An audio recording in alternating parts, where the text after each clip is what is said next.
नमस्कार, मैं हूं राजकुमार और आप देख रहे हैं बियॉन्ड द हेडलाइन, जहां हम बात करते हैं सुर्खियों से हटकर और खबर की तह तक जाकर। और आज के दिन की क्या कुछ बड़ी हेडलाइंस रही, सबसे पहले आप वह सुन लीजिए।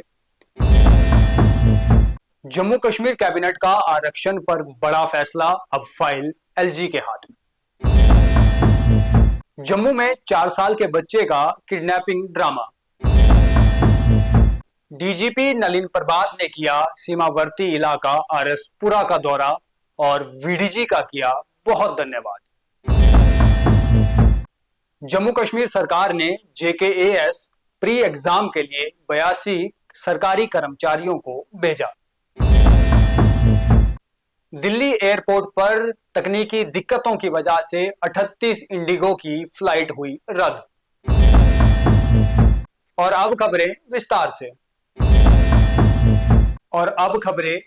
से। मेरे साथ में होंगे हमारे सीनियर सहयोगी दीपक खजूरिया जी, उन्हीं से ही चर्चा करेंगे। सर, आज की सबसे बड़ी हेडलाइन, जम्मू कश्मीर कैबिनेट में आज आरक्षण के मुद्दे को लेकर बड़ा फैसला हुआ। अब कॉपी जो है वो एलजी के हाथों में है, तो क्या एलजी जो है वो पास करेंगे या इसमें कुछ और भी फेरबदल किया जाएगा?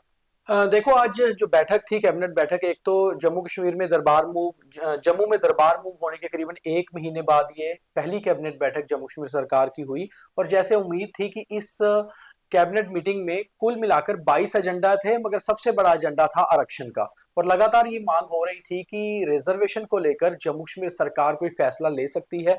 और उमर अब्दुल्ला जो मुख्यमंत्री हैं, उन्होंने पहले भी एक इंडिकेशन दी थी कि कुछ ना कुछ फैसला होगा। तो ऐसे में जैसे ही कैबिनेट बैठक खत्म हुई, उसके बाद मुख्यमंत्री ने मीडिया से बात करते हुए हालांकि ये कहा है कि उन्हें 3-4 बार कैबिनेट के सामने ये मुद्दा आया था आरक्षण का, और इस बार फाइनली कुछ अमेंडमेंट की गई है। और इस अमेंडमेंट के ऊपर अब फाइनल जो मोहर है वो लगाई जाएगी लेफ्टिनेंट गवर्नर साहब से, और उनके पास फाइल जो है वो भेज दी गई है। मगर बड़ी बात यह है कि जैसे 30% तक ही ओपन मेरिट यानी कि जनरल कैटेगरी की का कोटा बचा हुआ था, अब उससे बढ़ाकर जो जानकारी आ रही है वो करीबन 15% शायद बढ़ाया गया है जम्मू कश्मीर सरकार द्वारा, और 45% तक कर दिया गया है। मगर मुख्यमंत्री ने ये अपने पत्ते नहीं खोले। उन्होंने कहा कि क्योंकि अभी फाइल लेफ्टिनेंट गवर्नर साहब के पास जाएगी, अप्रूवल वहीं से होना है, तो इसलिए जब तक अप्रूवल नहीं हो जाता मैं उस पर भी कुछ नहीं बोलूंगा कि कितने परसेंट बढ़ाई गई है। और इसमें अब दो चीजें हैं। एक चीज तो ये है कि जितना भी जो भी अमेंडमेंट की गई है उसी को अप्रूव कर दें एलजी साहब, तो फिर ये इंप्लीमेंट हो जाएगा। अदरवाइज अगर वो इसमें कुछ अमेंडमेंट करते हैं तो फाइल फिर वापस आएगी चीफ मिनिस्टर साहब के पास, वो इसमें जो अमेंडमेंट करेंगे फिर उसके बाद जाएगी। तो अब शायद 1-2 दिन में इस पे कुछ क्लियर हो जाएगा। मगर हाँ, बिल्कुल बड़ी बात है कि जम्मू कश्मीर में रिजर्वेशन एक ऐसा मुद्दा बन चुका है जिसको लेकर सड़कों पर आंदोलन भी हुआ। और नेशनल कॉन्फ्रेंस के लिए ज्यादा बड़ा चैलेंज इसलिए भी है क्योंकि कश्मीर से बहुत सारी आवाजें उठ रही थी, हालांकि जम्मू से भी इस पे आवाजें उठी। और खास तौर पे नेशनल कॉन्फ्रेंस के खुद के एमपी रूहुल्ला ने कहा कि अगर रिजर्वेशन पे मामला सॉल्व नहीं होता तो वो खुद दोबारा से सड़कों पर उतरेंगे।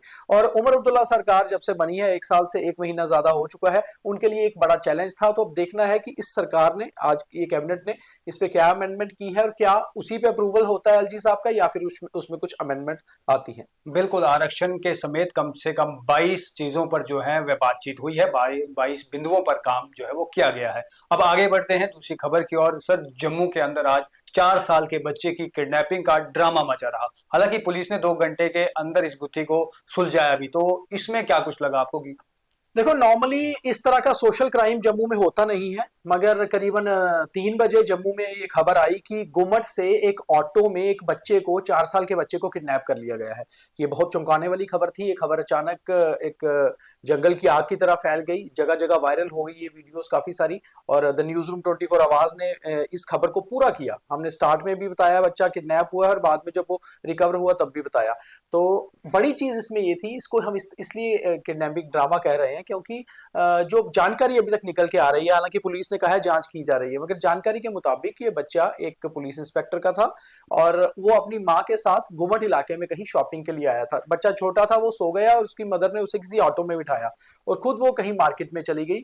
ऑटो ड्राइवर की अब ये गलती है या उसकी चालाकी है कि वो उस बच्चे को साथ लेकर वहां से निकल गया और उसके बाद जब ये खबर बहुत जल्दी फैल गई तो पुलिस को इसमें शाबाशी देनी होगी। जम्मू पुलिस ने बहुत जबरदस्त कार्रवाई की।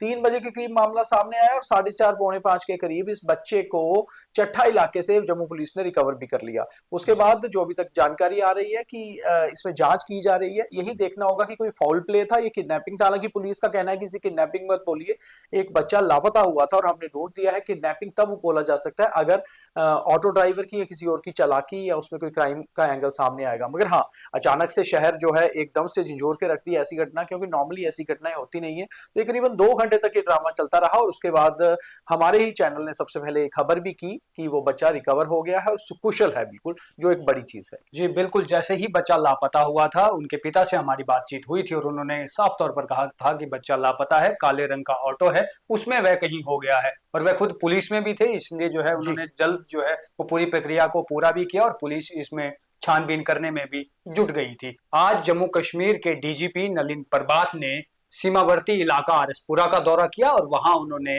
वीडीजी का धन्यवाद भी किया। तो सर, सीमावर्ती इलाके में डीजीपी का दौरा, इसे जो है किस तरीके से देखते हैं आप? देखिए, डीजीपी साहब बहुत एक्टिव रहते हैं ग्राउंड पे, खास तौर पे नलिन प्रभात एक ऑपरेशनल डीजीपी भी हैं और वो कोशिश करते हैं कि वो सिर्फ सीनियर अफसर से नहीं बल्कि जवानों से भी मिले। और वीडीजी का धन्यवाद करने का कारण ये था कि वीडीजी हमेशा से पुलिस के साथ मिलकर खास तौर पे सीमावर्ती इलाकों में, पहाड़ी इलाकों में, दूर दराज इलाकों में बहुत जबरदस्त काम करती आई है और कर रही है।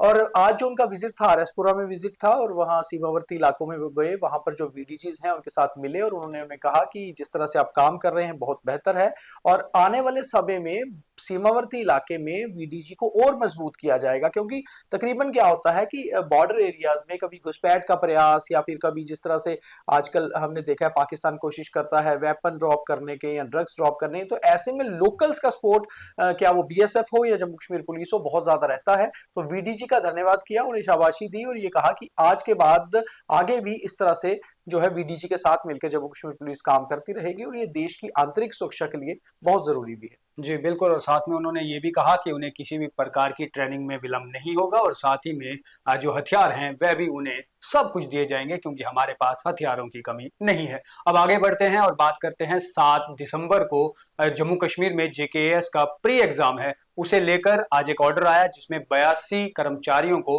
तैनात कर दिया है। सर, जेकेएस का एग्जाम कितना जरूरी है और 82 अलग अलग ऑफिसर्स को तैनात जम्मू और श्रीनगर में कर दिया गया है? देखो राजकुमार, सभी एग्जाम बहुत जरूरी होते हैं। ये नहीं है कि जेकेएस का एग्जाम जरूरी है बाकी एग्जाम जरूरी नहीं है। जितने भी एग्जाम है वो जरूरी ही होते हैं, तभी लोग इसमें देते हैं। और ये एम्प्लॉयमेंट को लेकर जी सभी एग्जाम जो होते हैं, खास तौर पे जेकेएस का एग्जाम इसलिए ज्यादा महत्वपूर्ण माना जाता है कि पिछले कुछ सालों से उसको लेकर बहुत सारे सवाल उठते रहे हैं। तो अब जम्मू कश्मीर सरकार हो या यहाँ का जो पीएससी हो, वो पूरी तरह से एक्टिव है इस चीज को लेकर कि समय रहते पहले ही सारी तैयारियां की जाए। तो आज कुछ जो 80 से ज्यादा कुछ एम्प्लॉयज हैं उनको तैनात कर दिया गया, यानी कि उन्हें उस डेपुटेशन पे भेज दिया गया कि वो उस डिप्यूट कर दिया गया खास तौर पे इस प्रिलिमिनरी एग्जाम के लिए जो 7 दिसंबर को होना है।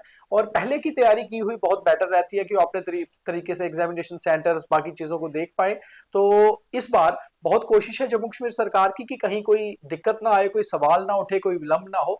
तो इसलिए पहले से जो एक प्रेपरेशन है वो पूरी तरह से की जा रही है और जो एम्प्लॉयज को वहां पर ड्यूटी के लिए डिप्लॉय करना था उन्हें पहले से उन्हें बता दिया गया है, सो दैट कि वो अपनी तैयारी पूरी तरह से कर ले। जी बिल्कुल, कुछ एस्पिरेंट्स के साथ में हमारी बातचीत भी हुई। उन्होंने कहा कि हमें उम्मीद है कि उमर अब्दुल्ला सरकार जो है हमें कुछ ना कुछ रियायत इसमें बख्शेगी, लेकिन ऐसा नहीं हो पाया। 7 नवंबर को एग्जाम है। उनका ये मानना है कि बीते रोज जब अगस्त के महीने में फ्लड आया था उससे बहुत से बच्चों को पढ़ाई करने का समय नहीं मिल पाया, तो हो सकता है शायद डेट जो है वह आगे बढ़ जाए। लेकिन अब तक जहां तक हमारी बातचीत हुई है तो उसके अनुसार 7 दिसंबर को ही एग्जाम जो है वो हो पाएगा। सर, अब आगे बढ़ते हैं और अब ये खबर दिल्ली से है कि दिल्ली एयरपोर्ट पर तकनीकी खराबी के चलते 38 इंडिगो जो विमान है उनकी यात्रा रद्द हुई। और ऐसा पहली बार नहीं हुआ है, ये लगातार बीते कुछ समय से देखा जा रहा है कि अलग अलग एयर कंपनीज की तरफ से फ्लाइट्स डिले होती रही है। देखो, ये एक बड़ी खबर है जो करीबन अभी कुछ ही मिनट पहले आई थी जब हम ये प्रोग्राम रिकॉर्ड कर रहे हैं। और बड़ी खबर इसलिए है क्योंकि तकनीकी दिक्कतों की वजह से दिल्ली एयरपोर्ट से इंडिगो की 38 फ्लाइट्स जो है वो एक साथ रद्द की गई। और 38 फ्लाइट कुछ कम नहीं होती, यानी कि दिल्ली एयरपोर्ट पे एकदम से हड़कंप मच गया होगा, क्योंकि जिसने अपनी फ्लाइट बोर्ड करनी है उसे पहले पता चला कि रद्द हो गई और लोग 2-2 3-3 घंटे पहले पहुंच जाते हैं। और खासतौर पे इस 38 फ्लाइट्स में अभी तो एग्जैक्टली लिस्ट नहीं आई है कि कहाँ कहाँ की है, कि शायद ये भी लग रहा है जम्मू कश्मीर की भी कुछ फ्लाइट्स इसमें हो सकती हैं। और खासतौर पे इंफॉर्मेशन इसलिए भी जाना जरूरी है कि जो लोगों ने फ्लाइट बोर्ड करनी थी, जिनकी नेक्स्ट फ्लाइट्स थी, शायद उनको भी कैंसिल कर दिया गया होगा। जिनको हमारे प्रोग्राम के जरिए जानकारी पहुंचे वो कम से कम अपनी फ्लाइट को चेक कर सके। तकनीकी दिक्कतों के कारण ये किया गया है। और हाँ, बिल्कुल राजकुमार, आप ठीक कह रहे हैं, पिछले कुछ दिनों से तकनीकी दिक्कतें आ रही हैं और खासतौर पे दिल्ली एयरपोर्ट पे ऐसी चीजें बहुत ज्यादा हो रही है। तो मुझे लगता है सॉफ्टवेयर के इश्यूज हैं या कुछ और टेक्निकल फॉल्ट है। इसके जो एविएशन मिनिस्ट्री है, एविएशन डिपार्टमेंट है, उनको बहुत सीरियसली सोचना होगा, क्योंकि ये सिर्फ ये मामला नहीं है कि लोगों को दिक्कत आ गई, पर दरअसल मामला ये है कि एयरपोर्ट पर इसके ऐसा कुछ होने से बहुत बार हड़कंप मच जाता है।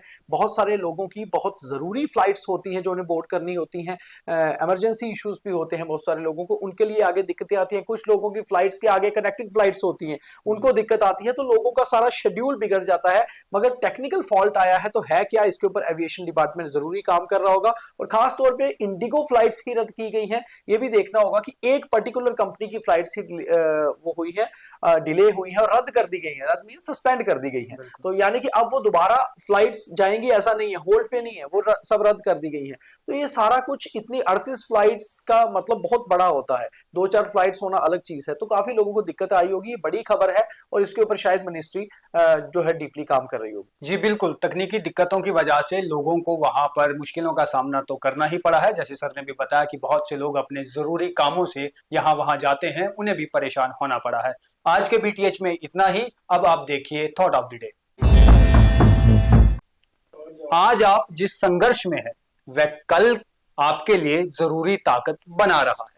इसलिए काम करते रहिए, जिस तरीके से जितना हो सके आपसे हार्डवर्क करते रहिए, अपने काम के प्रति लॉयल रहिए और आप एक दिन जरूर अवश्य उस मंजिल पर पहुंचेंगे जहां आप पहुंचना चाहते हैं। तो आज के बीटीएच में इतना ही। बाकी तमाम खबरों के लिए द न्यूज रूम 24 आवाज को देखते रहिए, वीडियोस को ज्यादा से ज्यादा शेयर कीजिए। आपका शेयर हमारे लिए इंस्पिरेशन बनता है। बहुत बहुत धन्यवाद। जय हिंद, जय भारत।